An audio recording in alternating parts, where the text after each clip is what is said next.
Seen the stars in the week. Cali fires got it smoked out, can't see. Children stripped at the border, how can this be? They just want a piece of land just to go and grow a seed. Family killers like you and me. If we get strapped at the mall over shoe piece, we can march on the front line for that new piece. Lyrics always meant to teach the blind, that's what I see.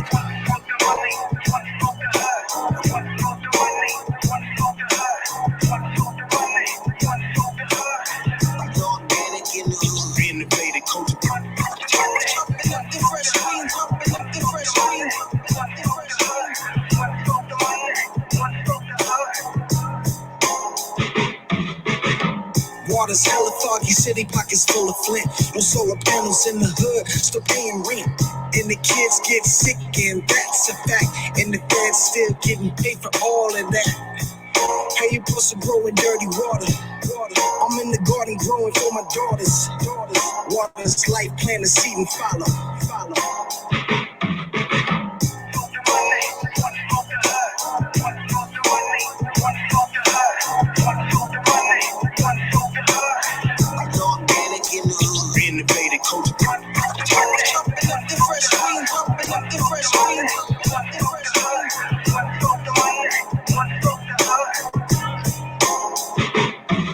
Chemtrails cause fires in the west, sprayed all over the hood. Never thought that we could be good.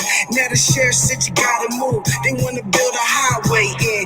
There ain't nothing you can do, I'm telling. It's like a jungle sometimes. I see him killing the trees, corrupt land with the foreign disease, displacing animals. That makes it harder to breathe. Make you fall to your knees, reminisce of the beast.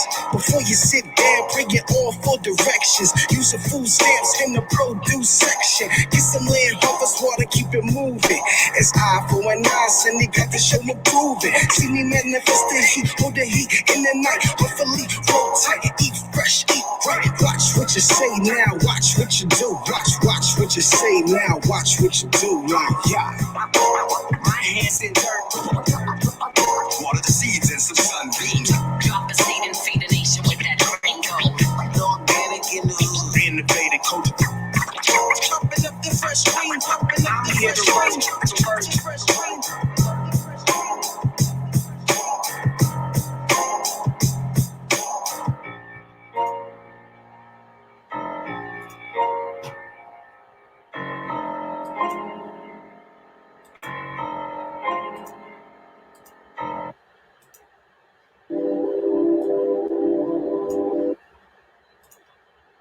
I close my eyes and envision the world where the air in my lungs is pure, where the waters that give us life are clean for all, where the sea levels are steady and the storms have calmed, where the green and economy is putting green back into my school.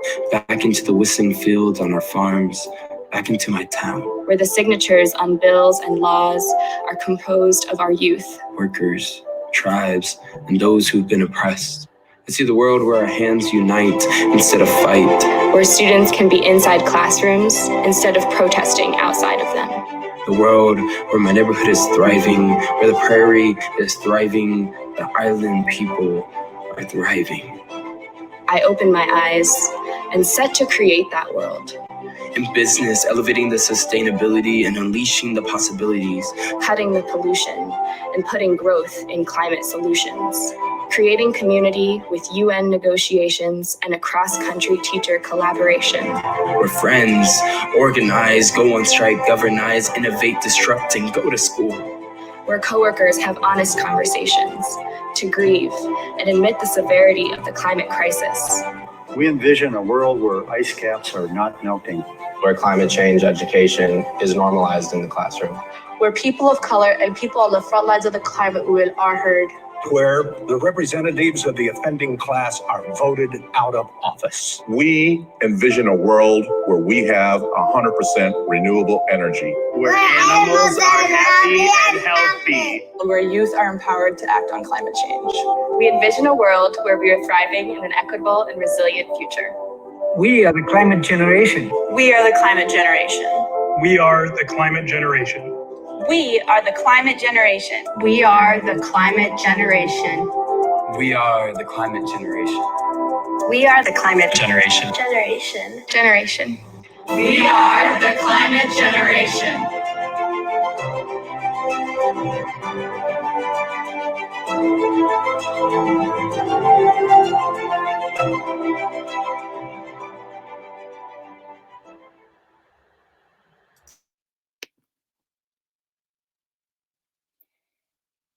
Hello, everyone, and welcome. My name is Josna Harris, and I am with Climate Generation, a Will Steger legacy. And we'd like to welcome you to the Eyewitness Virtual Storytelling Slam. Thank you for being here. So today marks the 50th anniversary of Earth Day. Earth Day is a day to celebrate our beautiful planet. It is a day to educate, to mobilize, and to engage in solutions that protect people and the planet. It is a day to recall the multiple victories that have already been won, and to remember them as a testament of what is possible when we come together and demand action. On April 22nd, back in 1970, an estimated 20 million people came together and demanded action on that very first Earth Day. And the policy results were transformative. That year, the Environmental Protection Agency was formed, and landmark legislation protecting clean air and water was signed into law. But today's Earth Day feels quite different from the first. Since the year 2000, Earth Day efforts have shifted to focus on climate change. And over the years, the calls for action have become more and more urgent to match the scale of the problem. Today, we are facing multiple global catastrophes: the climate crisis that has been building over decades, and the pandemic that has jolted our world in just a matter of months. But both have exposed the inequalities in our world and the extreme hardships that our most vulnerable are facing.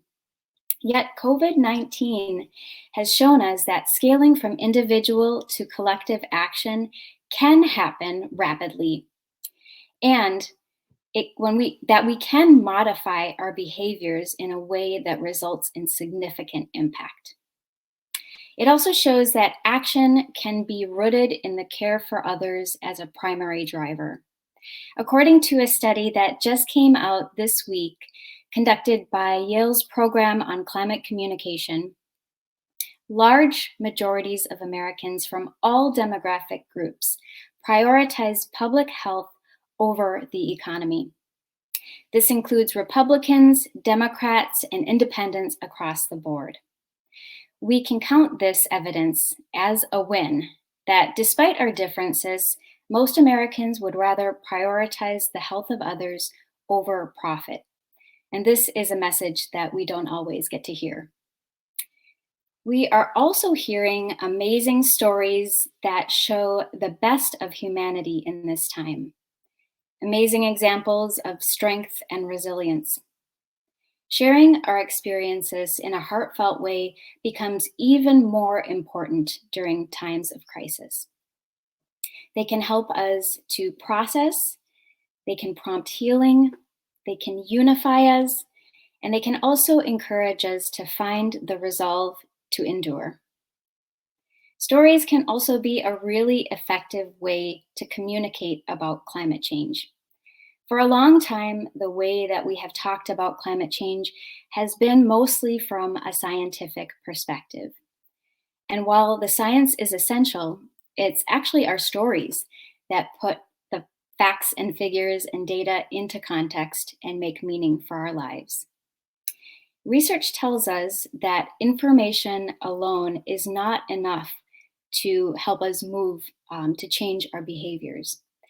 And more than 20 years ago, the famous neuroscientist Antonio Damasio pointed out that information is only meaningful to the extent that it evokes emotion.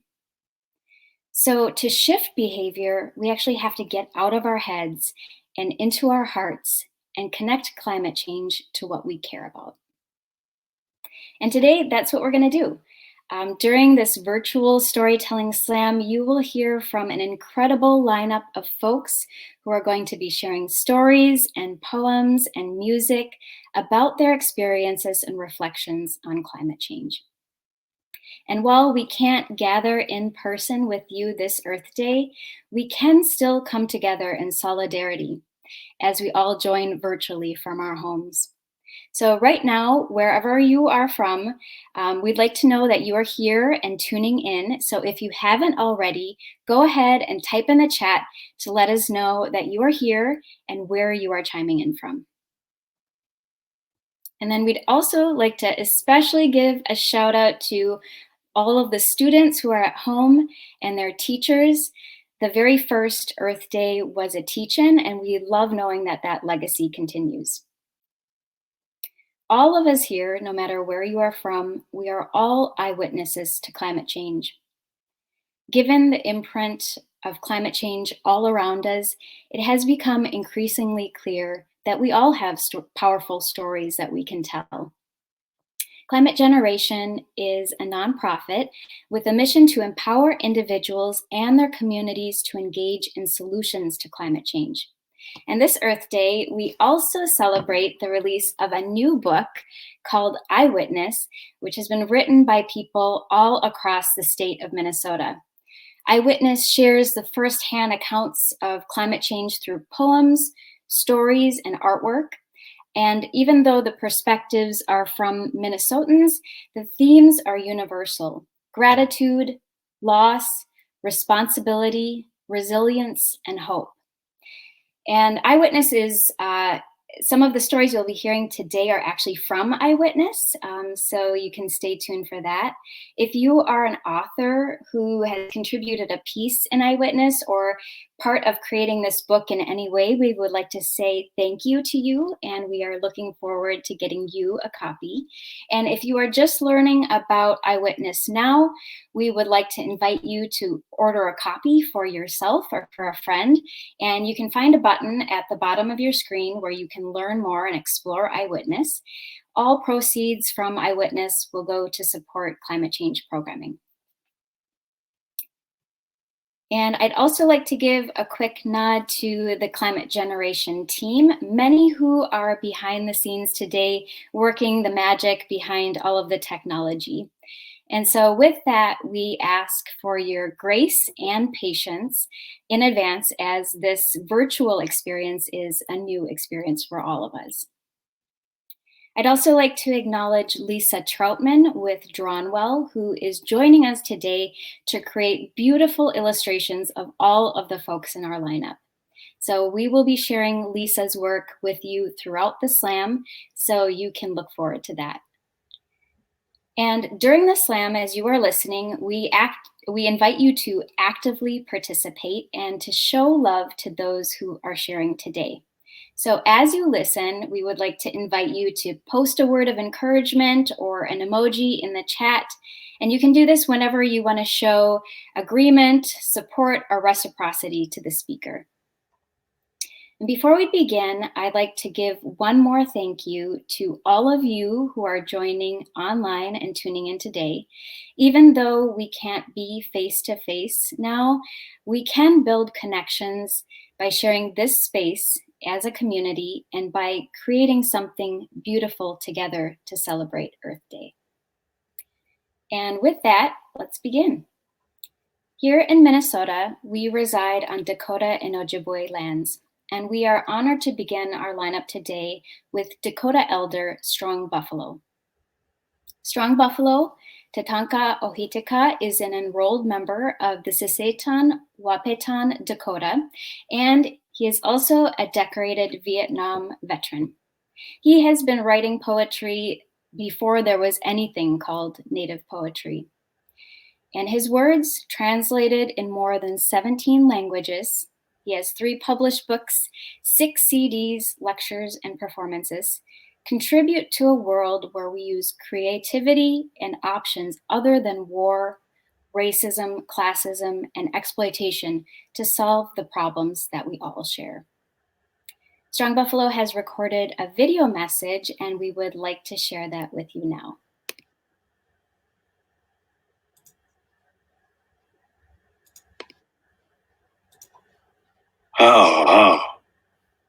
I am Tatanka Ohitika, which is Strong Buffalo. I'm a Sissetuan Wapetuan Dakota, and like to say hello to all of you here on Earth Day. And like you to know that the Dakota, this is part of our homeland, and where we originally came from, and still are.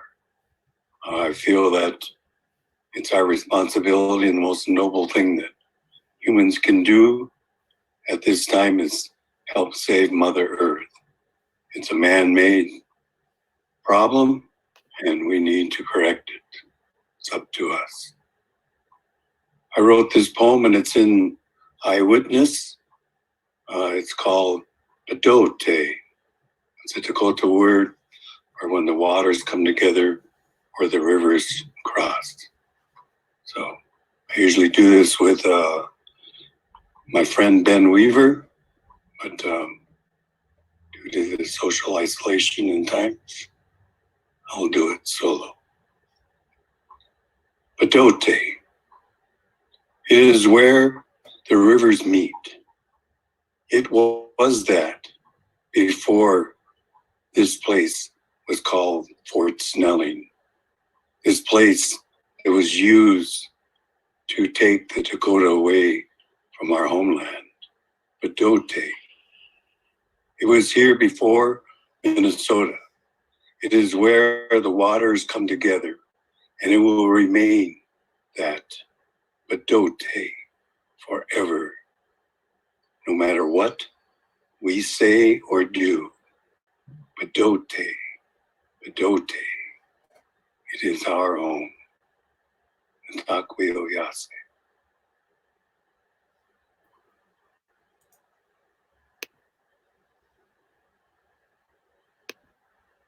I'd like to thank Strong Buffalo for that message. I've had the pleasure of working with Strong Buffalo a few times now, and I'm always honored to hear his perspective and wisdom.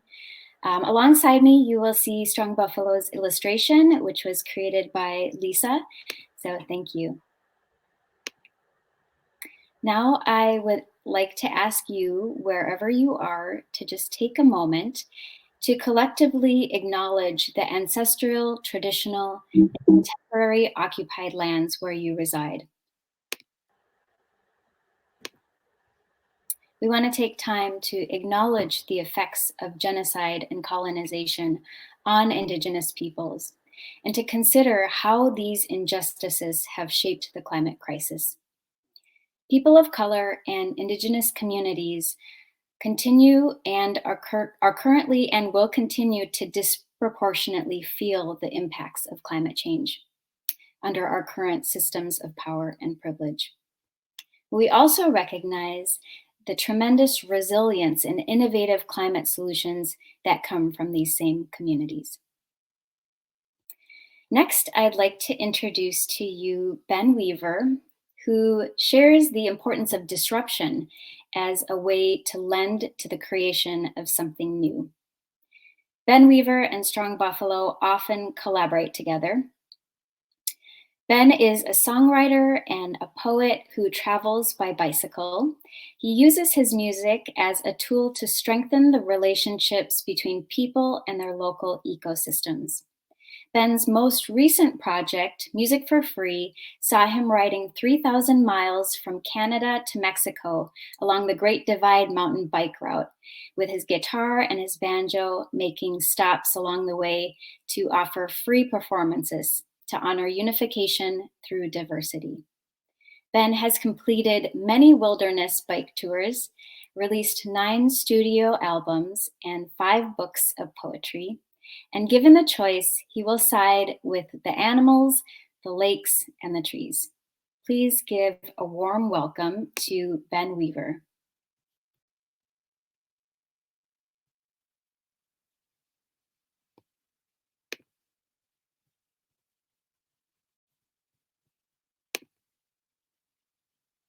And Ben Weaver is joining us on the road from his bike.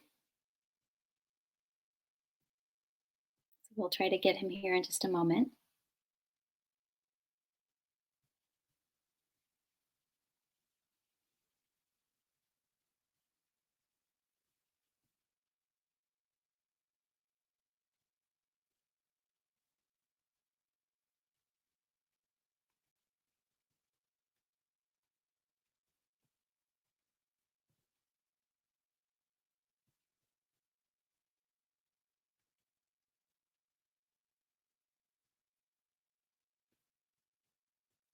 While we're waiting for Ben, we'd love to hear from you on any actions that you have decided to take this Earth Day as a solution to climate change. So you can go ahead and post in the chat. How are you taking action this Earth Day?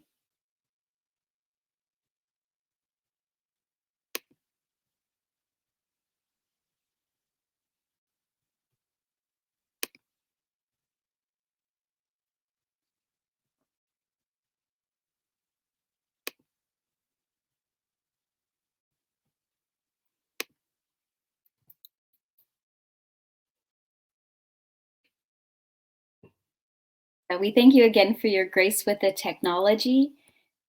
And I think while we're waiting for Ben, we would love to share with you, one of our staff at Climate Generation has written a poem about what it is like to do work on climate change over the long haul. So Kristen Poppleton is joining us from her home in St. Paul. Kristen, welcome.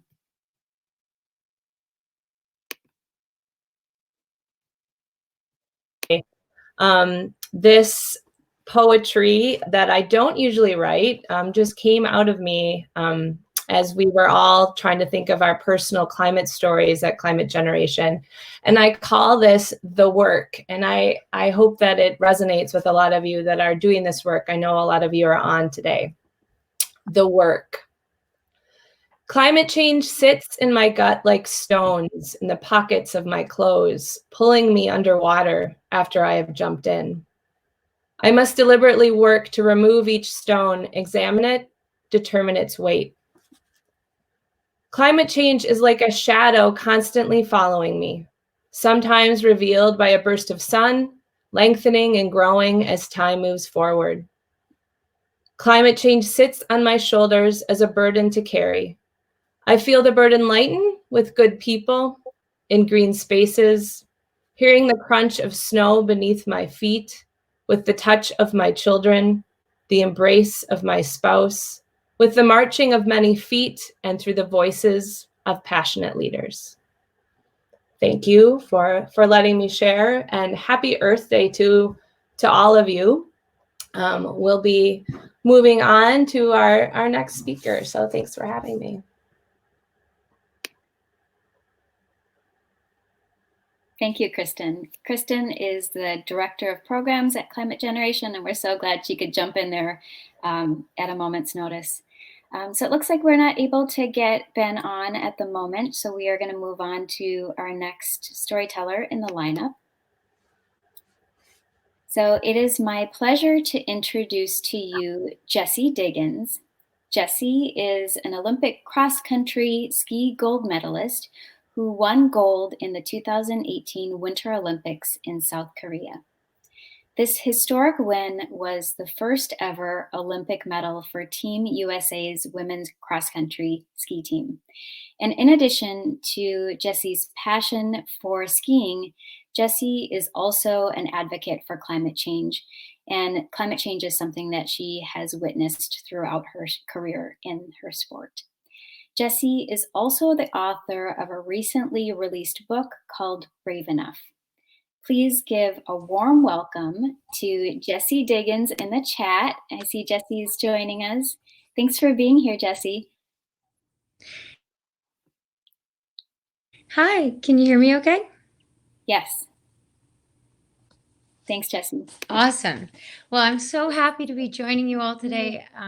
Climate is something you're passionate about because you're here. Oh, hi, everyone. So because you're here, I know you're passionate about it, but it's really fun to be able to share a little bit of the effects I've seen. So I recently released this book, Brave Enough, with my co-author, Todd Smith, and I'd like to read to you a short story of one of the more negative experience I've had with our changing climate, and one of the more positive ones, which is why I think it's so important that we keep fighting for our Earth and our planet so that our kids and their kids can learn how to ski, can build snowmen, can go out sledding, can be paddling around in lakes and canoeing. It's really important to me, and I know it's important to you too. So with that, I'm gonna read this little segment. We often started our ski season in Rovaniemi, a city right on the edge of the Arctic Circle in northern Finland. Its great claim to fame is hosting the official airport of Santa Claus, which, to be honest, I feel is a misnomer. Everybody knows that reindeers fly his sleigh. And an extremely cute Santa Claus village.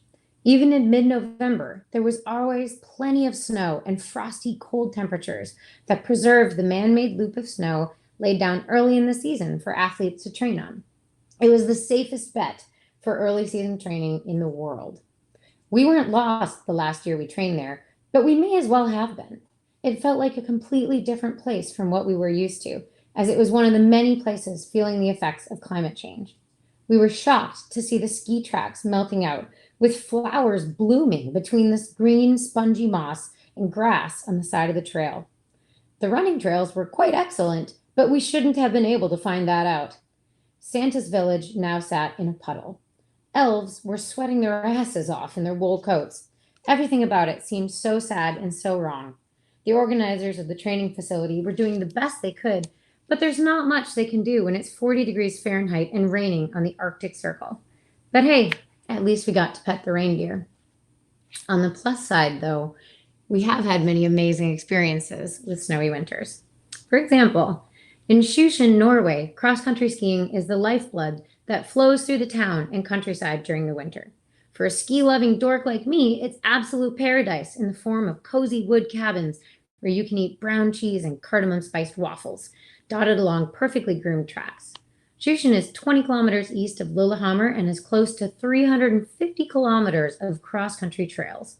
The trails wind through the mountains and fairy tale forests, running all the way to Lillehammer, then hooking up with the Olympic tracks at the Birkebeiner Ski Stadium. Is this place heaven? In this remote, snowed-in countryside, we ski from one little town to the next along the trails. People actually use the trails to commute to work. There are loops that lead you past coffee shops and restaurants where you can get the best waffle you've ever eaten in your life. Unless, of course, Annie Hart has ever cooked you a waffle, in which case it will be the second best waffle you've ever had in your life. When we are out training on the trails, we'll see all these little grandmas and grandpas out skiing too. They slowly and peacefully trudge down the winding path through sparkling snowdrifts, a sandwich wrapped up in their backpack. They're simply out there enjoying their beautiful corner of the frozen wintry world. They hear our freight train skiing coming down the trail behind them and simply pull off to the side, amused at our huffing and puffing. They look around, appreciating how wonderful everything is while we buzz by and apologize for ruining their beautiful day. We see couples all the time who are sitting on a bench and eating their lunch. Cutest ever. I aspire to be one of these grandmas one day, so I can ski all day and laugh at the silly young things out torturing themselves by skiing so hard and so fast. Right now, I am one of those silly young things out skiing so hard and so fast, but I really would like to be a little old lady skiing the Berkey with my grandkids or just out skiing the trail someday. And to make sure that happens, we need to take care of our planet. So I'm really inspired by all the amazing lineup that we have today. I hope you are too. The story was from my book, Brave Enough, but I'm really excited to go get this new book from Climate Generation that supports them. So thank you so much for having me, and enjoy the rest of the Storytelling Slam. Hey, Jessie, thanks so much for joining us today. We appreciate you. Bye.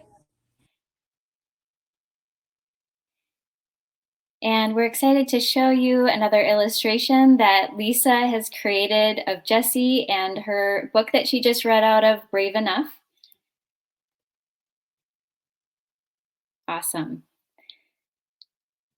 And next, we are honored to introduce to you Marco Hernandez. Marco is originally from San Pablo, California, and his father is an immigrant from Puebla, Mexico, and his mother is an immigrant from San Salvador, El Salvador. Marco now lives in Minnesota and is an environmental justice organizer at Communities Organizing for Latinx Power and Action, or COPAL.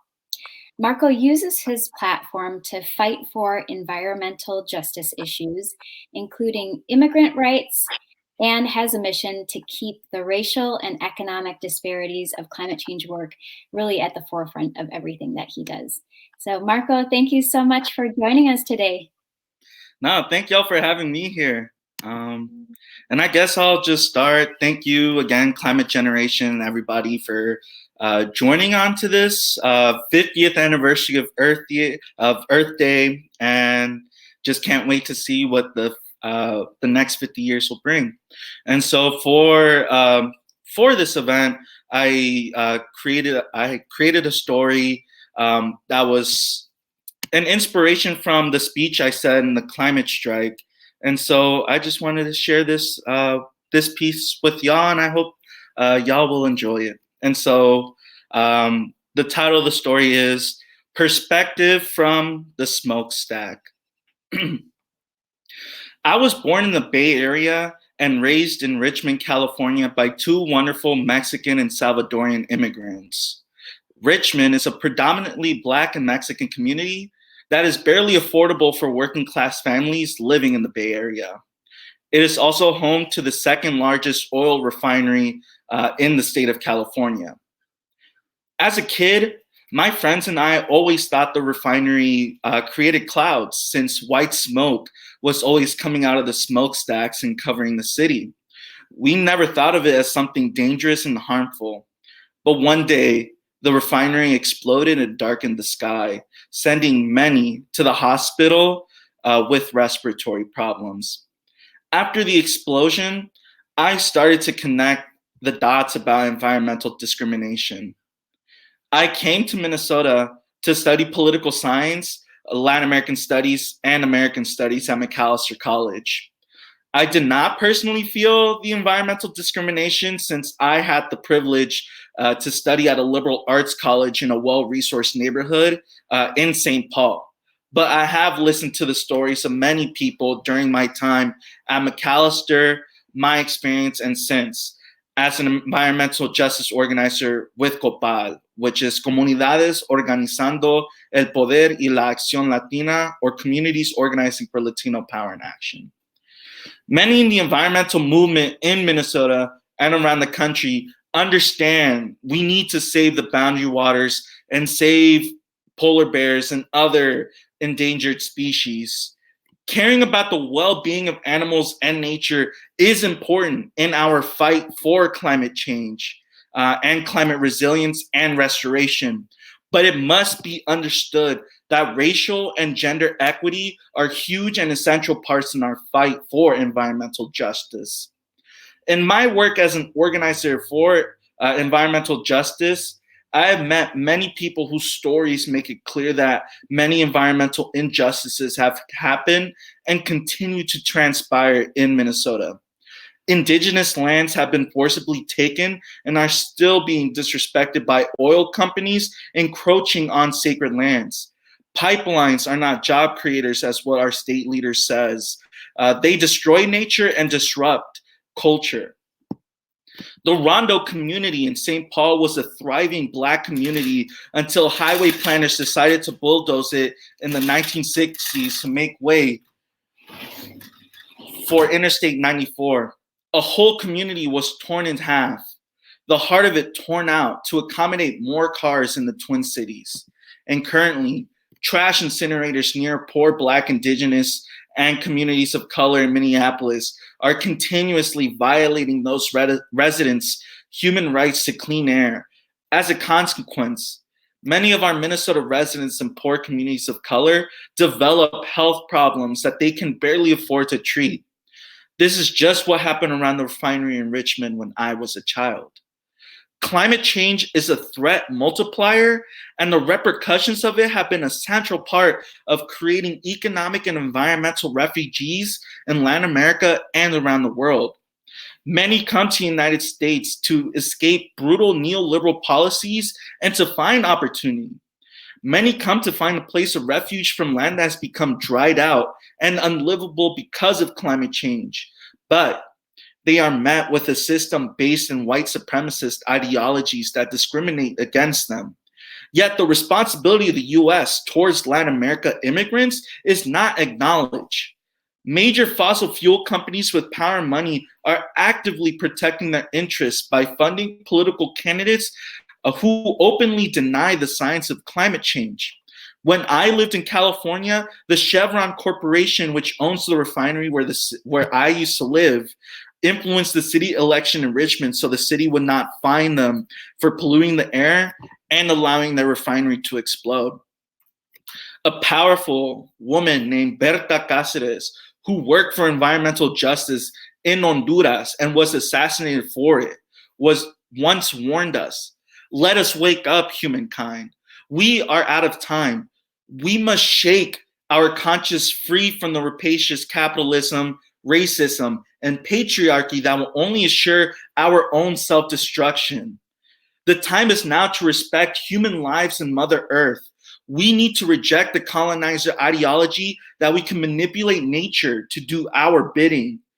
That we can continue to burn fossil fuels, build pipelines, and allow oil refineries to blow up with no consequences. We need to work in harmony with the land and respect people's space. Our land is sacred. We need to retain and restore our cultures and traditions. And there is a lot to lose if we don't take bold actions now for climate justice. The time is now to switch from an extractive capitalist economy to a regenerative economy, a world where ecological and social well-being is the norm rather than the enclosure of wealth and power, a world where we advance racial justice and social equity, and where anti-Blackness is no longer the foundation of our shared culture, a world where people and nature are protected and treated with care and justice. Thank you. Thank you so much, Marco. I am so grateful for your powerful perspective and really bringing to light the critical intersections with climate change that we don't always hear about in the mainstream. So thank you so much for your time and for joining us today. No problem. Thanks, y'all. So you can see the illustration that Lisa has created of Marco's experience, really seeing the refinery explode in Richmond. And I can't imagine how scary that was, but really how that has been a catalyst for Marco to do all of the incredible work that he's doing today. So next, I'd like to invite back up Ben Weaver, who we introduced just a moment ago with technical difficulties. We're going to try this one more time and see if we can get Ben Weaver on.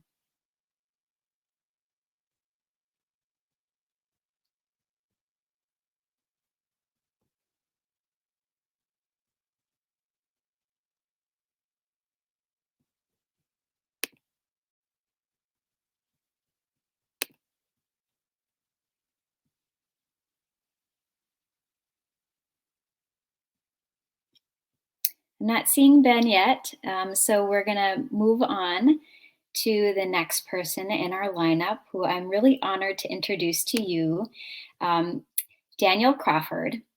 Daniel is a graduate student at the University of Minnesota, whose collaboration music with university faculty about the change in global temperature went viral. As an undergrad, Daniel began exploring the possibilities of presenting scientific data musically, and this effort culminated in 2 online videos, each featuring a performance where musical notes were directly determined by changes in global temperature over time. These videos quickly went viral and were covered in media around the globe. Daniel is joining us today with his cello from his home. Thank you for joining us, Daniel. Thank you so much for the invitation. It's such a treat to be part of this. Here I am in my home in Minneapolis in my bedroom. I'm happy to share a song of our warming planet, which I created in collaboration with a professor of mine in my undergrad career at University of Minnesota. In our field where we work with climate data, and we in particular use tree rings to try to understand what past climates were like, to us and those around us and our colleagues, climate change is often just something that immediately comes to us as fact. We know the evidence, we know the causes behind it, and we investigate why. But what is becoming apparent with the results of these Yale climate change communication studies and results coming from a lot of other organizations is that there are big subsets of the population that seem to still be missing the picture, or the data are not speaking true enough to them. So in lieu of trying to, minimize belief or go about it that way, I feel like, and some of my colleagues feel like the best approach is to revisit the standard climate communication toolbox that we have. We're all familiar with this hockey stick graph of seeing global temperatures and carbon dioxide and other greenhouse gases rise. And we can see that correlation pretty clearly. But what if we could capitalize on one of the other human senses to go about it? So as was mentioned, I'm here to share a song of our warming planet, which is a direct translation of the global temperature record going back to 1880 into musical notes, where the lower pitch notes represent cooler years and the higher pitch notes represent warmer years. You might have an idea of where it's going to go, but I hope that you'll be able to hear it as well. Thanks again for being here and tuning in. It's a real treat to be part of this, and I hope we're able to get Ben Weaver on soon. I'm anxious to see what he has to share as well. So here we go, a song of our warming planet.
All right, there it is. Thank you so much. Really happy to be able to share it with you and be part of this program. And let's get on to hearing what everyone else has to say. This is an awesome lineup, and happy Earth Day to everyone.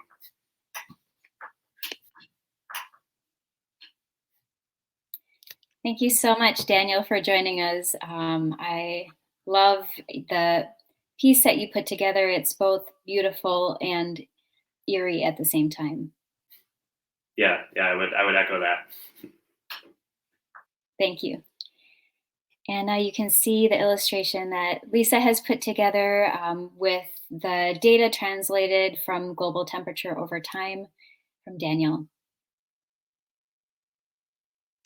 Next, we are excited to introduce Will Steger. At the core of our work at Climate Generation is the power of personal narrative. Our organization was literally built on the power of a personal story. We are founded by Will Steger, who is a polar explorer, climate change advocate, and educator. And for over 50 years, Will Steger has inspired tens of thousands of people through his chronicles of Arctic adventures and his remarkable eyewitness accounts of climate change on our polar regions. Today, Will is going to be joining us from his homestead. There you are, Will. Yeah. Thanks for joining us today. Yeah, I thought it blacked out for a second. No, we can hello, see everybody. I hope you're enjoying your isolation. And I'm up in Ely right now at my cabin, and actually it's snowing and still ice on the lake. We're walking on the lake, and hope everybody is doing well though. I founded Climate Generation out of the concern of what I was seeing in the Arctic regions, and I'm going to read a statement here about what I've seen and about climate. And I'll start with it here. I'm an eyewitness to climate change. Every ice shelf I've crossed by dog sled, foot, or ski has disintegrated into the ocean. Climate change is a reality. It threatens both our society and life as we know it on the planet. The overwhelming consensus of the scientific community has been that the planetary warming is human-induced. The Arctic and Antarctic regions have been my home for over 50 years. To survive in these lands, I've become intimately familiar with their landscapes, wildlife, and climates. The changes I see deeply affect me. I've been on both poles numerous times, and I've seen the catastrophic consequences caused by climate change. I crossed the Ward Hunt ice shelf in the Arctic and the Larsen ice shelves in Antarctica. To the astonishment of scientists, the Larsen A and B ice shelf, which took my expedition team a month to cross by dog team in 1989, abruptly collapsed into the sea 20 years ago as a result of climate change. I experienced firsthand the melting of the sea ice on the Arctic Ocean. The Arctic sea ice in the northern hemisphere of our planet has lost over half its thickness and surface areas in the last few decades. Its once reflective surface is now exposing the darker surfaces of open water. Because darker surfaces absorb more energy than lighter surfaces, this is accelerating the warming of the water and thereby for accelerating climate change. In 1990, I testified before Congress about the danger of the thawing permafrost, which releases methane gas, a dangerous greenhouse gas, into the atmosphere. This process is now in motion. The record warm summers in the Arctic are advancing the thawing of the high elevations of the Greenland ice cap. The loss of the ice that we are now experiencing worldwide is the result of climate change. Morally, we see very real impacts on the human race. The Inuit culture, hunting culture depends on Arctic sea ice. The melting ice threatens this culture and also has repercussions that are felt around the world. With melting ice, low-lying island nations are being covered by rising seawaters. Intense hurricanes and other climate-related disruptions bankrupt our economies and threaten our societies. All Minnesotans are eyewitness to the warming winters and the increasing severe flood events. Scientists tell us we have 10 years to make significant changes. With action, we can address the root causes and limit the impact. We must act to avert the worst consequences by significantly reducing our emissions. Action begins with education. Climate change must be an essential topic in our K-12 education curriculum. Because we're dealing with an imminent threat, we must mobilize and engage everybody. Congregations, environmental and youth groups, and in campuses play a critical role forming and engaging their members and moving them forward towards action. We must expect that our leaders in government, industry, congregations, and schools are well informed about climate change and its consequences. Action also continues by decarbonizing our electrical systems and powering everything with renewable energy, as well as utilizing conservation and energy efficiency. It's time to get the work done. Climate change is a perfect challenge tailor-made to human ingenuity. I'm hopeful and confident we will rise to the task at hand. The climate impacts happening in the polar regions aren't confined geographically. Now we're all seeing the impact, and seeing is believing. We are all witnesses to climate change. We must all take the responsibility to be leaders in the movement and address climate change now. Thank you.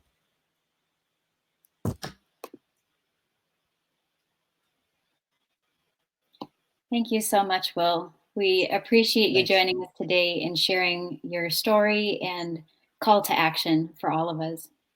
Thank you. We know that the story of our melting polar ice caps is not a standalone story, as Will mentioned, but has ripple effects and repercussions that are felt all over the world. So we are grateful to have heard that story. When Will first started sharing his Eyewitness, it was at a time when not that many people were talking about climate change. And now, as he mentioned, we are all eyewitnesses. Next in our lineup, I am really honored to introduce to you Kalia Yang, who is joining us from her home. Kalia is a Hmong American writer. She holds degrees from Carleton College and Columbia University. Kalia is the author of The Late Homecomer, a Hmong family memoir, and the winner of the 2009 Minnesota Book Awards in Creative Nonfiction, Memoir, and Reader's Choice. She was also a finalist for the PEN USA Award in Creative Nonfiction and the Asian Literary Award in Nonfiction. In 2020, Yang will publish her second children's book, The Shared Room, which is a collective memoir about refugee lives called Somewhere in the Unknown World, and another book for children called The Most Beautiful Thing. Kalia is also a teacher and public speaker. Thanks so much for joining us today, Kalia. Thank you so much for having me. Hello, lovely people. I am really, I've been looking forward to this event. I'm so happy to see that there are so many of you with us. I'll be reading from an essay that's to be a part of the book, Delivery of My Boys. In the dream of the boys, before I knew I was pregnant, they ran across an open field in bright sunlight. I chased them through the tall prairie grass. One of them turned to me and said, "We deserve our own names." I woke up from that dream and felt the heat of my womb in the dark of our bedroom, in the echo of a police siren crying across the night. In Hmong, we say that life is welcomed at the gate of death. After I safely delivered my boys, I saw that the brown clock in the operating room was not moving, despite the movement of the people around me. I asked my attending nurse, Jen, "Am I going to die?" She answered, her hand to my forehead, "No, sweetheart, the hard part is done." I checked the round clock on the white wall once more to see that the hands of time had indeed stopped for me. I asked Jen for 2 cups of warm water to send me off to the other side. I drank the water, savoring its heat in my mouth, feeling it travel down my throat into that area where my boys had been, that was now empty. The nurse cleaned me up. They wheeled me out of the operating room, In the bright hallway, my mother ran to me. I saw the relief in her eyes. I felt the light pressure of her hand on my heart. I watched as her eyes grew large and frantic. My heart stopped beating. I coded. I woke up hours later in the intensive care unit. I listened for the cries of my babies. Instead, I heard the words of my mother sitting at the foot of my bed, her head bowed as she bartered for her life, as she bartered for my life with her own. I ventured far to welcome my sons into this world. Taiyang, whose name means peace in Hmong, my language, and Yipeng, whose name means freedom. Of all the things that I wish for this earth, I wish for peace and freedom. A refugee child from the wars of Southeast Asia, a young girl growing up in Minnesota, and Minnesota's impoverished neighborhoods, looking toward the hidden suns in the books I checked out from the library for a new dawn to rise. I never imagined what the rise of a new sun would reveal. I've always known that the world was imperfect, as are we, mere mortals holding to life in each other, in the limited space and time we've been granted by the mercy of those around us. I learned of the many wars that we've waged in the name of colonialism, of capitalism, of greed. I, like many in this world of 7.7 billion, am only learning about the cost of these wars, not only for the human race, but for the entirety of life in this world as we know it. In early spring, freedom and peace race each other across the spread of green lawn dotted with yellow blooms of dandelions. Freedom is ahead and peace follows. They climb up high, they slide down low, they laugh and they frolic in the open air. When I reach them, they run into my arms and they tell me, "We belong to you, to each other." They spread their arms wide and proclaim, "We belong to the world." My heart, a mother's heart, aches for the world that they belong to, even as it rejoices for a world that will know their laughter and their tears, the feel of their feet, the touch of their hands, the distance they represent between the past and the future. The past they come from is a confrontation of powers, of people, of places. The future does not appear to be so different. I raise my voice with all these others in the hopes that there will be a future, no matter its imperfections, for freedom and peace to flourish and flower. I urge the people with power to choose life for all instead of life for just some, to make a declaration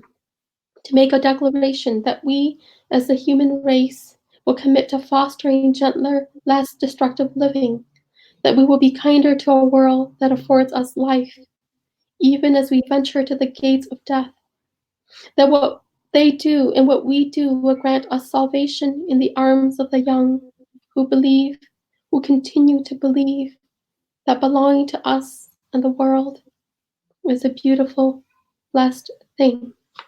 Thank you so much for having me.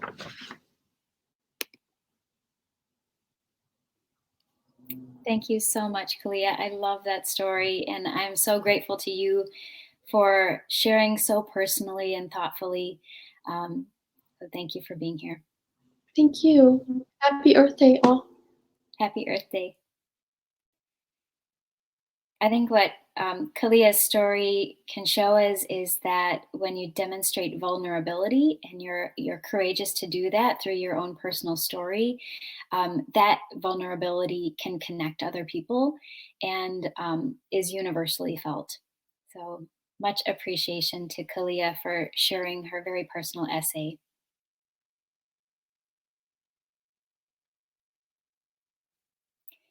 Next up, we are excited to introduce to you DJ Cavem.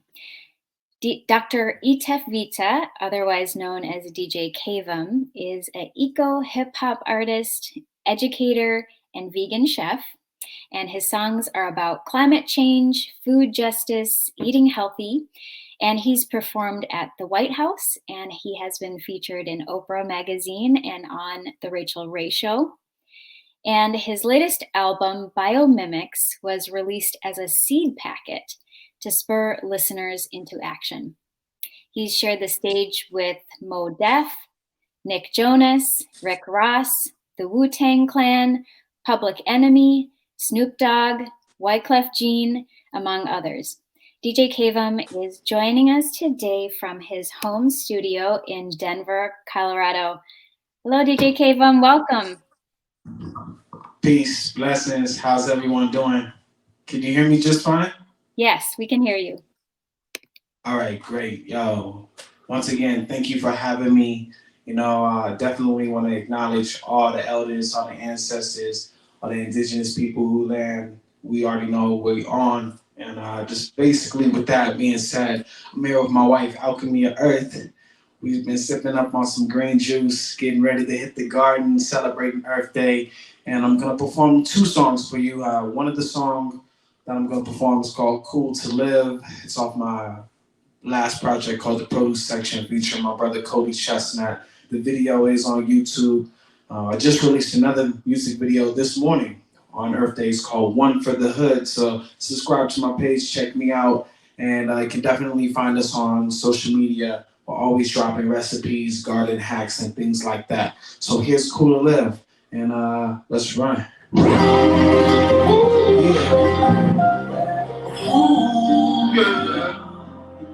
Yeah.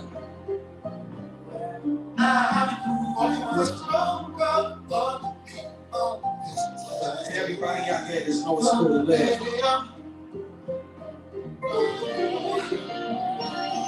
Yeah.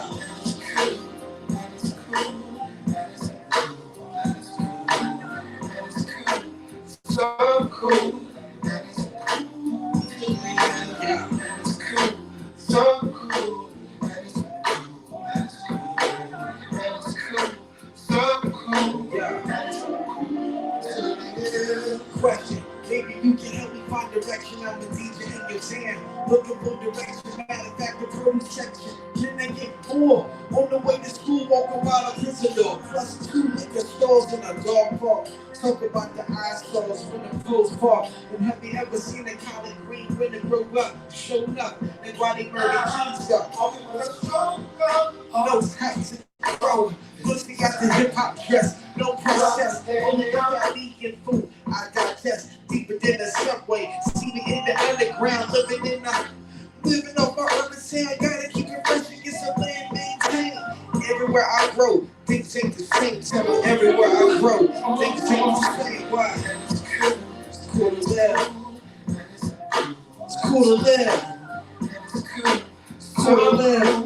It's cool to live. You got to be the change. It's cool to live. It's cool to live. I said it's cool to live, y'all. Yeah. Keep your head high and struggle and fall out. Keep your health tight, be ready to ball out. Speak truth to power, we ain't got to move now. You got to maintain the same now. Just you still up the drink, ain't the same now. Natural gas in your water make your faucet flame out. You want that change now, you want the change now. Hotter than the sun's cold, drilling for the oil, cracking out the earth's core. You think we all stood up to that keystone match. Grow water with stress, and get major. Russian saints will open up. Bro, who diet? I mean, check the rice against me. You should truck it, but from the old school. With the elders say, mentally free, but still eating like slavery digitally. Trying to see the 2020 and beyond. All that's true. You. Got to be the change.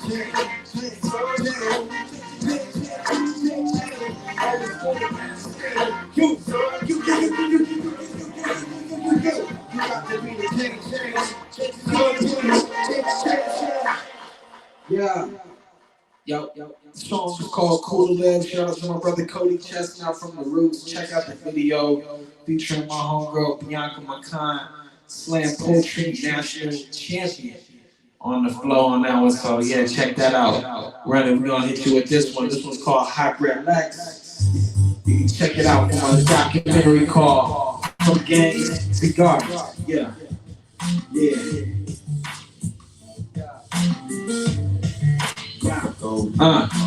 High-bred Lexus, high-bred Prius, high-bred Hummer car, pull bumper speakers. See me rolling deep, bird dogging with a sweeter. Meet me in the lobby with 100 young leaders. If you all have bikes, then you wouldn't go far. Ever trying to ride a bike behind the car, got asthma in the hood. We putting up a fight. Polluters hit them bells on my bike, and I sing it like. I can't breathe the air. I can't breathe the air. Tell them I can't breathe the air. I can't breathe the air. Who streets are streets is a political call. Talking power shift at the National Mall. Brushing off the chemtrails, hoping laying on my prints. There's enough black dust coming from the power plants in my low rider as I hit the corner. While we all get asthma. Tell me who the Mercury in the fish, man. Don't you see the astral rain? Where the lady go the same? Tell her I can make it change to. I can't breathe the air.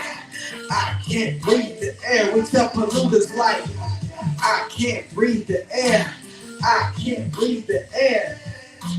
Solar power, wind power, geothermal, people power. Brown power, black power, people power. Solar power, geothermal, people power. Wind power, what? Solar power, geothermal, people power. Brown power, black power, people power. Solar power, geothermal, people power. Yeah.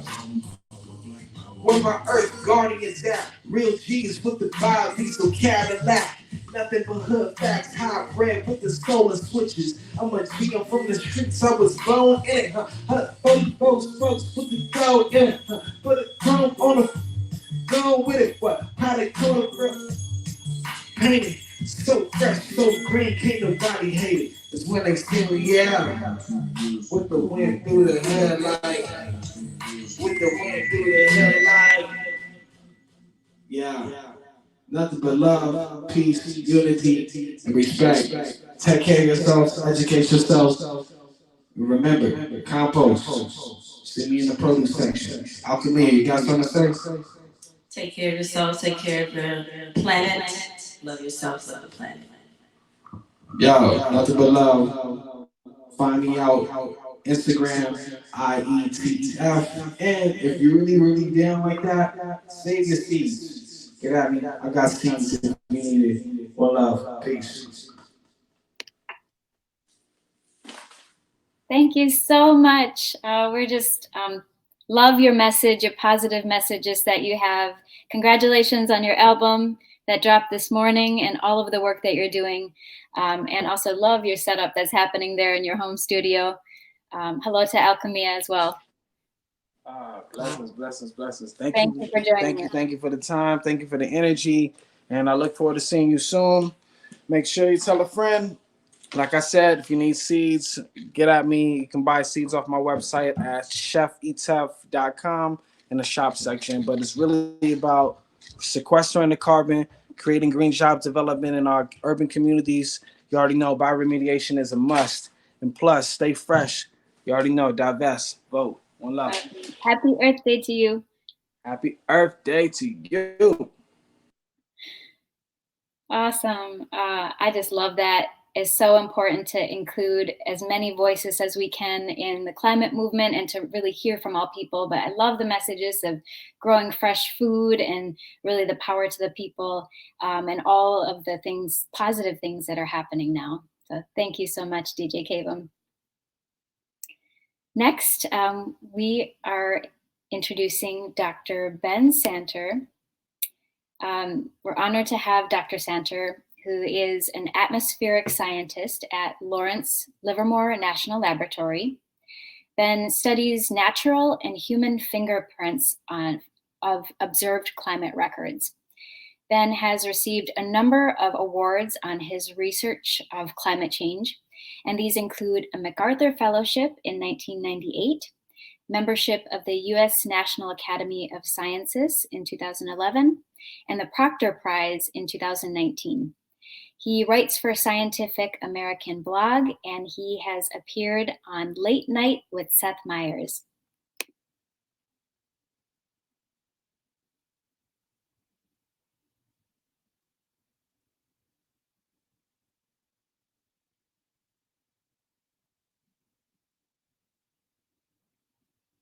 It looks like we might be having some technical difficulties getting Ben Santer on, Dr. Ben Santer.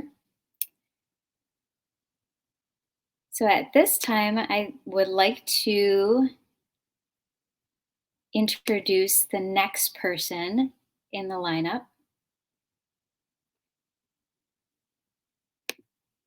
And that is Michael Chaney.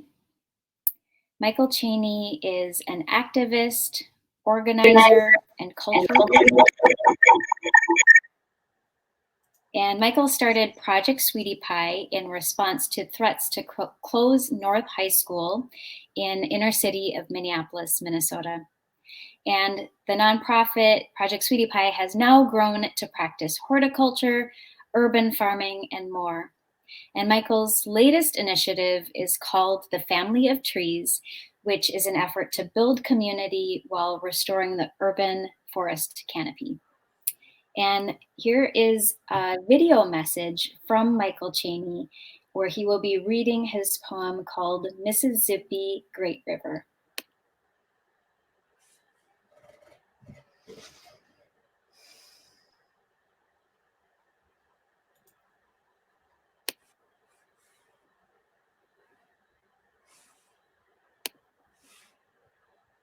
Just a moment here while we get that set up.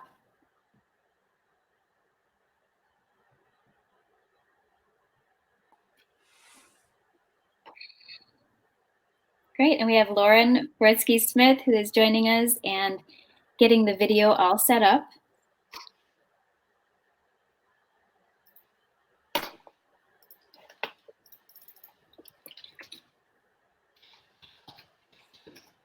Thanks for bearing with us. I think we've all had to have a little bit more patience these days with the technology. So that would be great if you could just roll that right into this experience.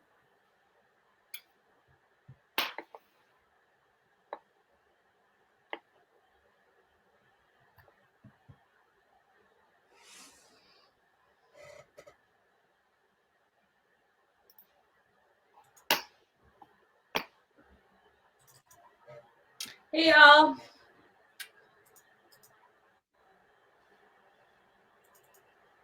And there's Kristen, who will be sharing her screen with us in just a moment.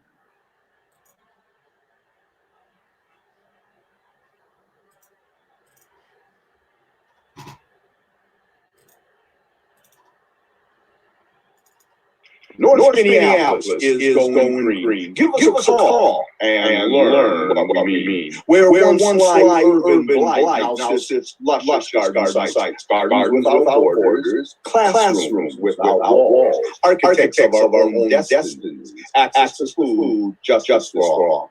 Hello, my name is Michael Chaney. I'm the executive director and founder of Project Sweetie Pie, and I'm here today to honor and join you in the honoring of Earth Day and its 50th anniversary. I was asked today to do one of my spoken word pieces, and so I hope you enjoy.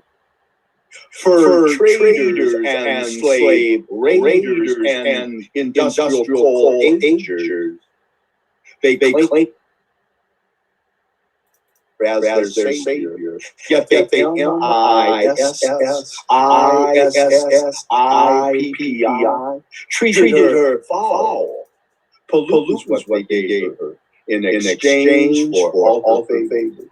And now we pedal fast past our dirty past in a desperate attempt to try to save ourselves from exploding greenhouse gas.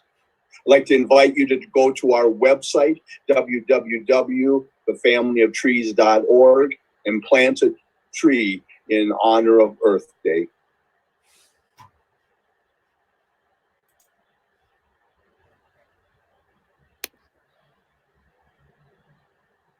And we want to say thank you to Michael for creating that video for us. We know that there was a massive echo, so we will be able to get Michael's video to you another way.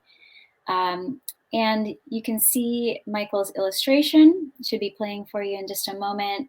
Michael is really on the forefront of greening Minneapolis. And so we are honored to have featured him and excited for his work to continue through the Family of Trees initiative.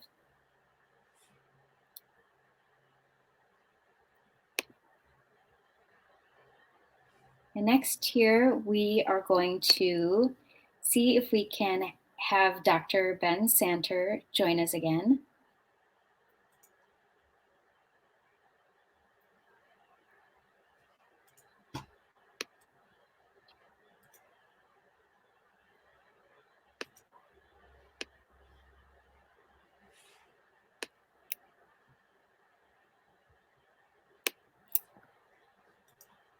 And Dr. Ben Santer has been a very important voice in understanding climate science and contributed to the IPCC report, which shared that climate change is human-made, and really saw the backlash from making that statement. And as he joins us, he will be able to share what that was like as part of his story. So I hope he can join here.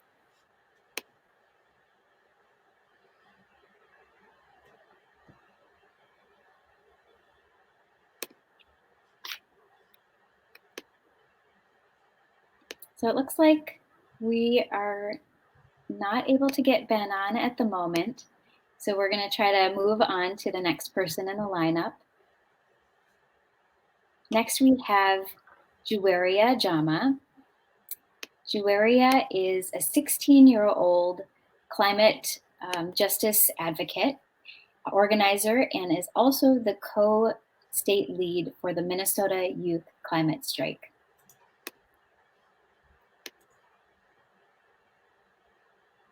So now we are gonna. Can you hear me? Yes. Hi, Juwaria. Thanks for joining us today. Yeah, thank you guys for having me. We're so glad you could be here. Yeah, so hi everyone. My name is Juwaria Jama. I'm 16 years old and I'm the state lead for the Minnesota Climate Strike. The Minnesota Climate Strike is a chapter under US Youth Climate Strike, and we just work on a lot of climate initiatives across the state. And we have some events planned for today. So if you live in Minnesota, you guys can check us out at MN Climate Strike. And I'll be sharing a spoken word today, just a short piece about Earth Day. My friends tell me stories of their homes in California, how fire swept away the only stability they ever knew, how life could never be the same after it passed. They spent in isolation and loneliness, locked in homes for weeks, not allowed a moment to be selfish because lives were on the line, so I think. Back to today and how we are spending Earth Day stuck in quarantine, contemplating our sacred planet while the climate crisis still lives. This pandemic and the climate movement make my body shiver with uncertainty. Scared for a future that's unknown. Scared because our friends and families won't ever get to cross the stage for high school graduation. But most of us never believed we'd make it to college, right? So what's really the difference? Will it be a pandemic or a crisis that'll make our politicians listen to the voices that have been yelling for decades, yelling that our world needs more than a bandage to fix a century's worth of problems, a century's worth of pollution, contaminated water, and inconsistent weather? I wonder if boomers think any different. How a pandemic could disproportionately affect elders, but we young kids have felt this way ever since. We were born into a world where our future was never guaranteed, so forgive me. I know that these two are not the same. We can't compare a disease to a crisis, but I think that we should take this as a lesson, that everything truly is intersected. I mean, even the oil prices show how unsustainable our systems can be, and how we need system reform before we can ever step foot outside again. I want to step foot outside again and remember what it once felt like, to march across the Capitol and feel a gust of wind, change coming, fresh air, clean water. And I know someday it'll come. That COVID-19 will one day be a distant memory, but a constant reminder of how to be grateful for the time we share in community, in online Zoom meetings and virtual webinars like these. I know that we will have this written down in history. Let it be a reminder that every disease, every pandemic, every crisis has a solution. We just need to fight a little harder to get it. So one day, I pray that I'll be able to reach 30, to have children of my own, to live in a world where they can go outside and breathe, where their future is guaranteed, and have no worry about pollution from factories. I pray that everything right now passes, and a change will soon begin, and we will be able to go outside again, praying for new beginnings. We will start again. Thank you. Thank you so much, Juwaria, for joining us today. I love your words, and it's a good reminder to be grateful. And even on this virtual platform, things haven't gone as perfectly as we would have hoped, still grateful for this opportunity to come together during this time. Thank you. Happy Earth Day to you.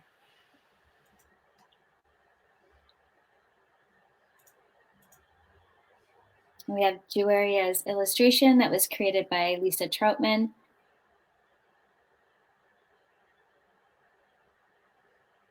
And I love Juwaria's message of how it feels to be a youth today, and even with all of the uncertainty, to still be grateful.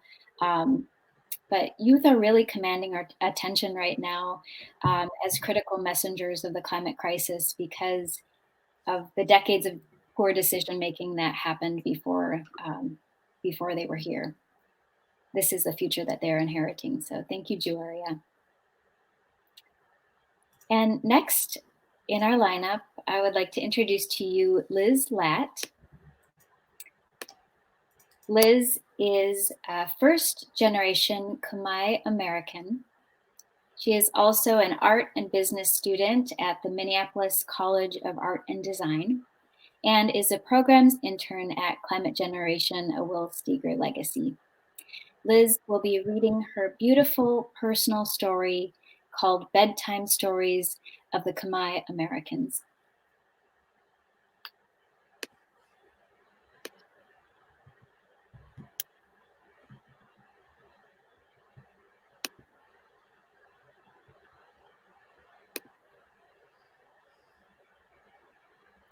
Looks like we're just waiting for Liz. Apologies for the technical difficulties.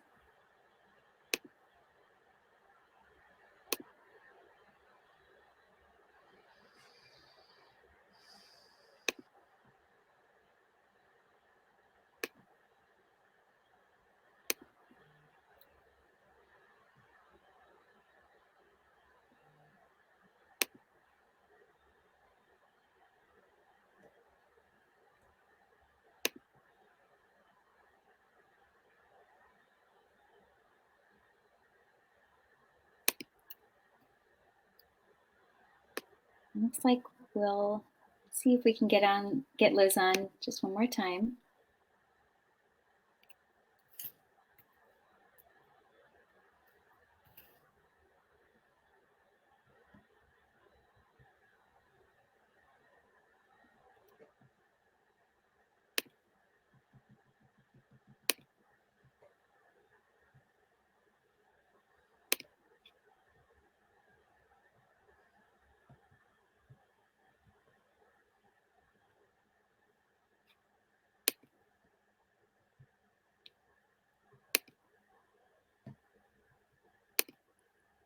Looks like we are still working on getting Liz to join us.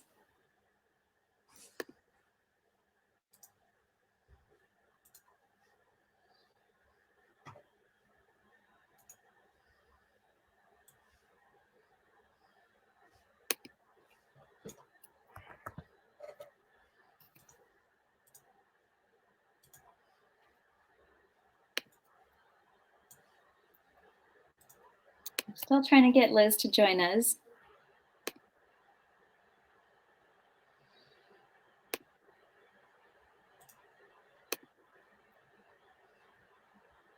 So while we're waiting, if you want to take a stretch, grab a snack, we should be back on in just a moment.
Thanks everyone for your patience. It looks like we weren't able to get Liz on either at this moment.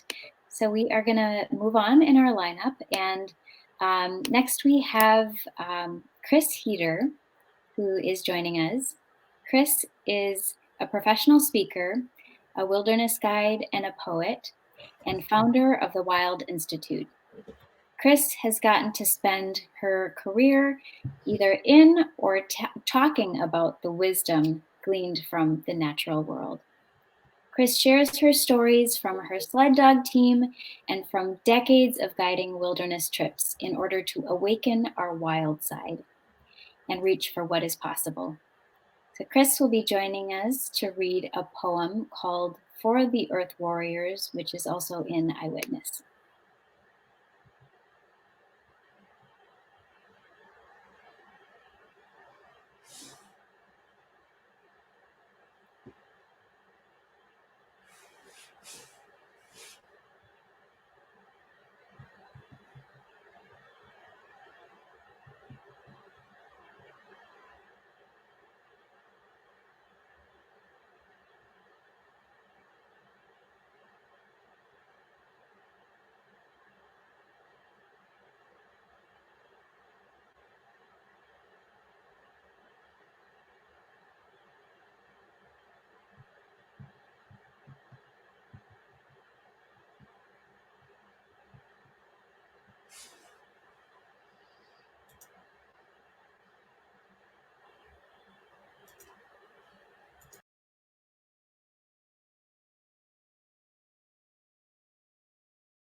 I guess I'm the only one on the screen. Can everyone hear me?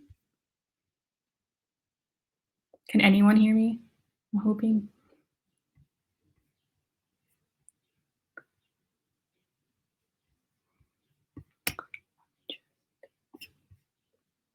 Okay, I'll just go then since I'm on here and I feel like you guys are having difficulties.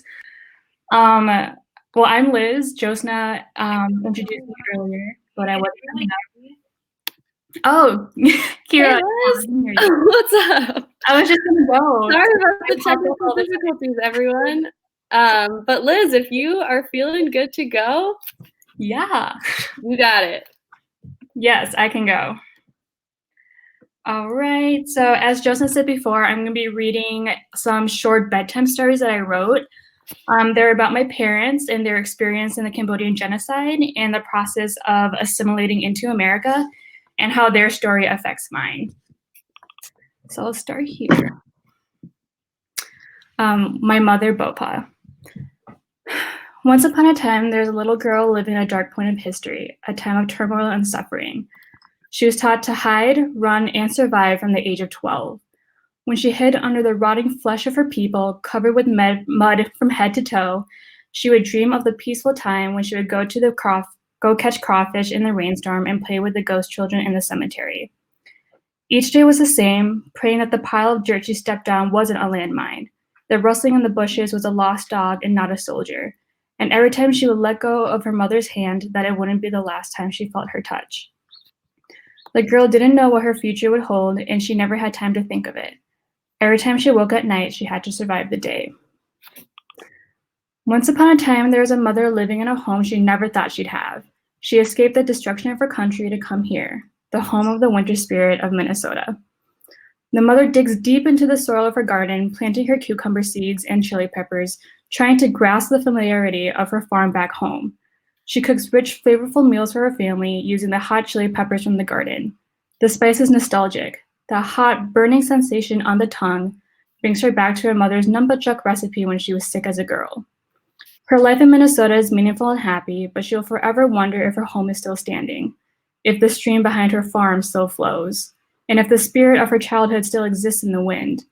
The scariest question of all, the thought she tries so hard to hide, will the blood of indifference forever taint the ground that is home? Is there even a home to go back to?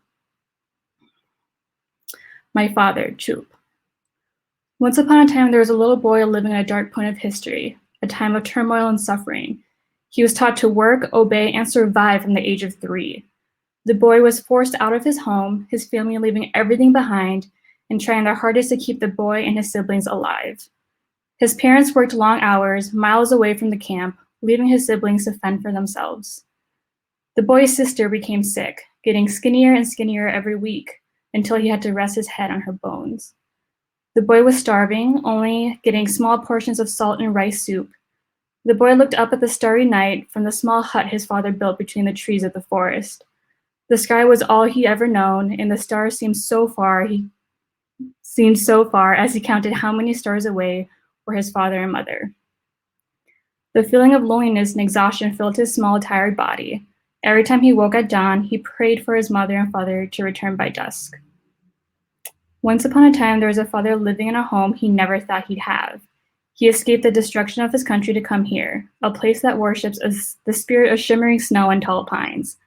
A home he didn't choose, but soon he fell in love with the land, Minnesota's land. The father grew up here. The tragedy of Cambodia is something equivalent to those distant memories.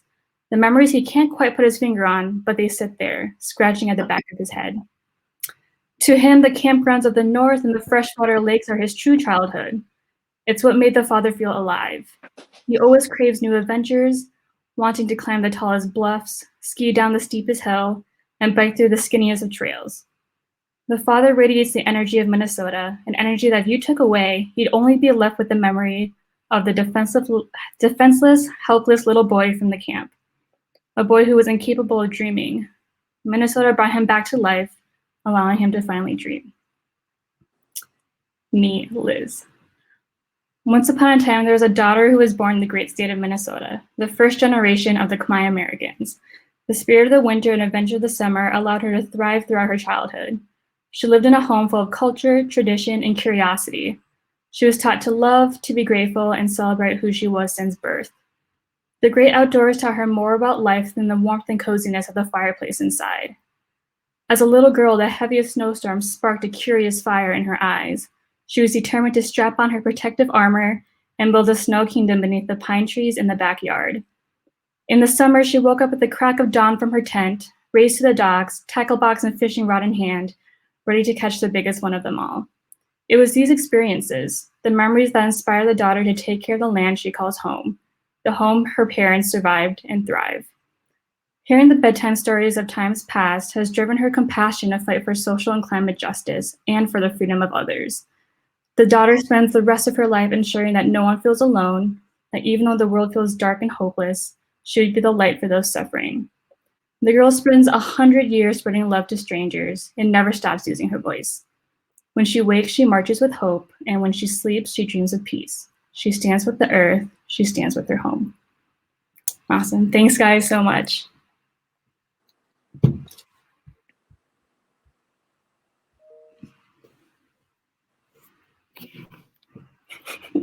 Hey, Liz, thank you so much for sharing your powerful story. No problem. Working through the technical difficulties, but we're so excited about having your story and Eyewitness and being able to share it with all of us on Earth Day today. Thanks so much. Thanks, Liz. Mm-hmm. If he's still on, I'd love to invite Ben up quickly to say a few words. I'm still on. You hear me?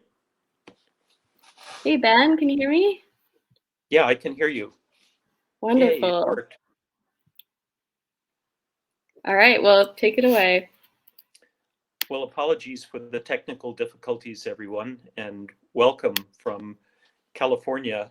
I'd like to tell you 2 stories. One story begins back in 1977. I'm a climber. Mountains are in my blood. I was climbing in the French Alps, a climb called the North Face of the Aiguille d'Argentière, and I fell in a crevasse. I fell about 120 feet and was lucky to be pretty much completely unhurt. I saw this thin slit of blue sky 120 feet above me, And the calculus was simple. If I reached that blue sky, I would live. And if not, someone would find me in this crevasse, perhaps hundreds or thousands of years later, and wonder what the heck I had been doing there. I reached the sky. I reached that blue slit. I reached life, green, growing things again. And I've never forgotten that event. I've never forgotten what a joy and what a privilege it is to wake up every morning and to breathe, to be alive, to love. After that, I became a climate scientist, and I dedicated my life to trying to understand human effects on climate. That's what I do. I engage with my colleagues around the world in what's called climate fingerprinting, trying to separate human and natural effects on climate. In 1995, the second story begins. I was the convening lead author of a chapter of the second assessment report of the Intergovernmental Panel on Climate Change, or IPCC. After several years of work, our team of authors came to the conclusion that humans were no longer innocent bystanders in the climate system. Humans, by burning fossil fuels and by increasing levels of heat-trapping greenhouse gases in the atmosphere, were actively changing our planet's climate. And that understanding, that scientific understanding, was encapsulated in 12 words in our chapter. And those 12 words are forever imprinted on my memory. Quote, "The balance of evidence suggests a discernible human influence on global climate. Not eureka, there's water in the bathtub, we understand everything, but we understand that humans are now affecting the global climate, and we ignore that effect at our peril." That was 1995, nearly 25 years ago, and a lot of powerful people and organizations did not like that cautious, discernible human influence finding. I was investigated by Congress. There were calls for my dismissal with dishonor from my position at Lawrence Livermore National Lab in California. It was rumored that I was about to be indicted by the Hague International Court of Justice for, quote, "falsification of scientific documents," unquote. Nothing in your scientific career prepares you for something like that. You're prepared as a scientist to defend the work that you do, the scientific findings that you've reached, but you're not prepared to defend your decency, your integrity, your humanity. I learned a powerful lesson 25 years ago, that it's important to defend science and scientific understanding. There's no point in being a scientist if you're unwilling to stand up for the technical work that you do. 3.5 years ago, it was, metaphorically speaking, like being in a crevasse again. I woke up one morning and there's a new president of the United States, a man who says that everything I've done during my entire life, everything my colleagues have done, is a hoax, is a conspiracy. What do you do with that? Well, to me, you climb out of that metaphorical crevasse. You climb out of the darkness of ignorance and into the light. You tell people, this is our scientific understanding. Climate change is real, it's serious. We need to address it. We need to come together as communities, as countries, and deal with this existential problem that faces us. We can't ignore it. If we do, we'll be stuck in a crevasse, in darkness, in ignorance. And I didn't climb out of that crevasse on the Aiguille d'Argentière back in 1977 to be stuck in ignorance. I want to live. I want my kids and grandkids to live. I want our planet to thrive and prosper. So I'm so grateful for the opportunity to tell my story today, despite the technical difficulties. So grateful for the work that Climate Generation does in empowering others to tell stories that we've heard today, through music, through art, through word, through poetry. I've learned that it's stories that shift the needle, not the scientific papers alone. So thank you for letting me tell my story today. Thank you so much, Ben. I'm back. And I'm so glad that you could join as well. It is totally incredible to hear about your personal experience and sharing how you crawled out of the darkness, and as a metaphor for the time that we are in is incredibly powerful to hear. Thank you so much. Be safe and well, everyone listening today. Thank you, Ben. Well, for those of you who have been able to stick with us, we want to thank you for your patience and see your notes of encouragement in the chat, and are just thankful that we can be together. I think that it's important to remember the ways that we can adapt in the moment, and trying new things is all part of that. So we appreciate you being here and staying on with us. And so lastly, we're coming close to the end of our lineup here. I would like to reintroduce Chris Heeter.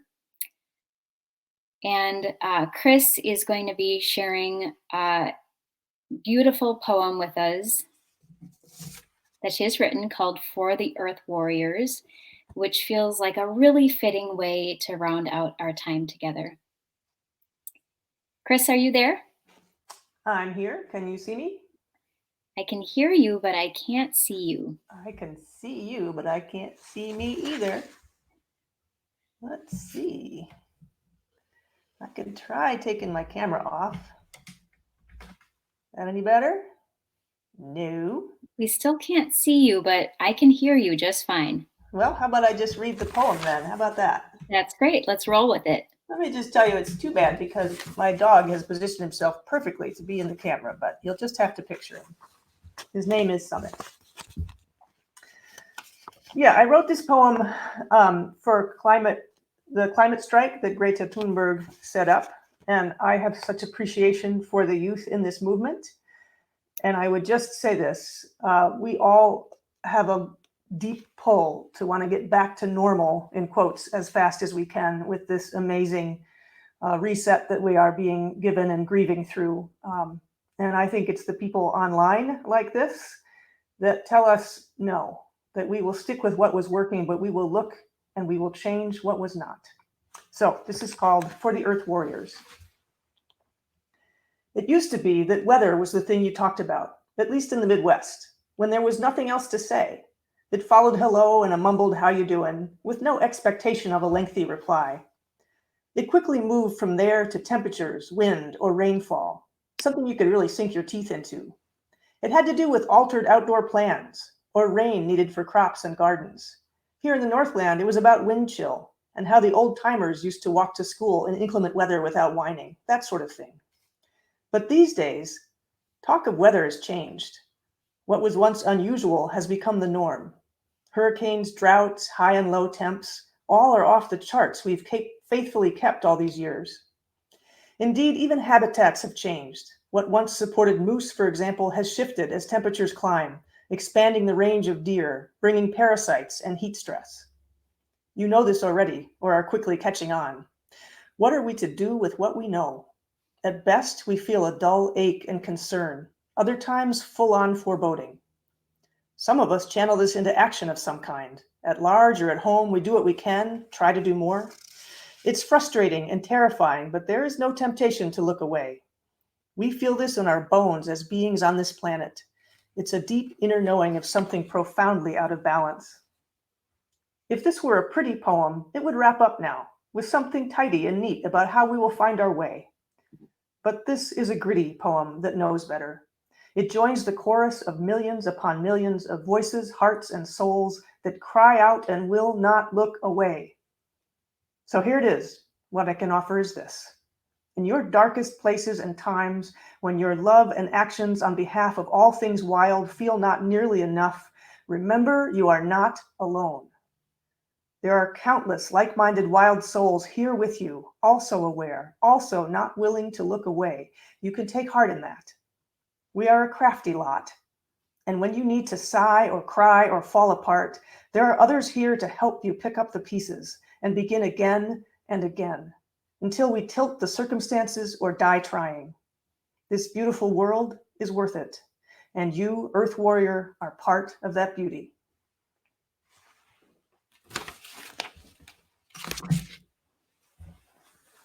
Thank you so much, Chris. Even though we couldn't see you and your dog with us today, we could hear your words just fine, and they were incredibly moving. I really love the line that you talk about, we should remember that we are not alone. This experience here in this virtual platform is a little odd because I can see myself and hear myself, and it feels like I'm alone. But when I see all of you in the chat posting encouraging words, I'm just totally moved. So thank you, Chris, for sharing your beautiful poem and encouraging all of us in this time. And thank you all for being here and joining us. I think it is really important for all of us to know, even if we are social distancing, joining from our homes virtually, we are all here together. And we are celebrating this exciting day, Earth Day, for all of the wins that we have had and that we will continue to have. So stay encouraged. And despite all the challenges, I am feeling really lifted and fired up through this experience. So we're just going to share a few words in closing. First, I'd like to say a generous thank you to all of the storytellers today, whether or not you could make it on and we could hear from you. And we'd love to hear from you as a participant in the audience now about what your experience was like. How are you feeling leaving this experience? So if you could go ahead and post in the chat now about how you are leaving this experience today.